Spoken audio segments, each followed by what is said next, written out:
کمپاین عسکرو په خوست کې یو داسې ځوان شهید کړی چې واده ته یې څو ورځې پاتې وې. د خوست ولایت په مرکز اړوند منګسو سیمه کې د کمپاین عسکرو یو داسې ځوان له نیولو وروسته په شهادت رسولی چې واده ته یې څو ورځې پاتې وې. ځایي خلک وایي د کمپاین عسکرو 3 ورځې وړاندې د للمي مدرسې 3 تنه زده کوونکي په داسې حال کې چې له مدرسې نه خپلو کورونو ته روان وو د مرکز اړوند منګسو په سیمه کې له موټره ښکته کړل. له 2 ورځې بند او شکنجو وروسته یې په شهادت رسولي او جسدونه یې نن د چهارشنبې په ورځ په خوست ولایت کې د سره صلیب ملکي روغتون ته سپارلي دي.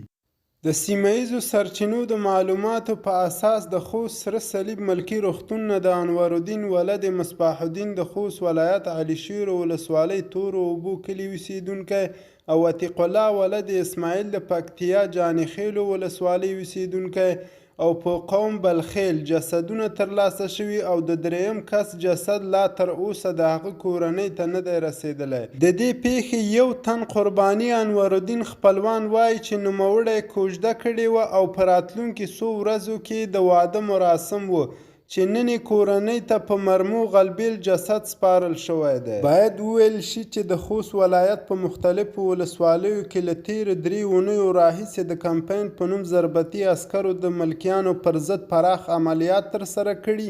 چې له امله یې ګڼو ملکیانو ته مرګ ژوبله اوښتې او سلګونه کسان د خپلو کورونو پرېښودلو ته اړ شوي دي. د CIA لخوا حمایه کوونکې ملیشې کمپاین عسکر چې د خوست ساتندوی ځواک باندې شهرت لري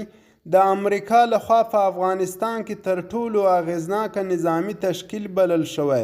د بشري حقوقو ټولنو لخوا پر وحشیانه او غیر قانوني کړنو تورن شوي دي. ځینې وایي چې یاد نظامي جوړښت او دوی ته ورته ملیشې جوړښتونه په افغانستان کې که د زرګونو نه نه وي نو لږ تر لږه د سلګونو بېګناه خلکو د وژنې مسؤلیت لري. مختار خلیل، آسیا پرس خبري اژانس.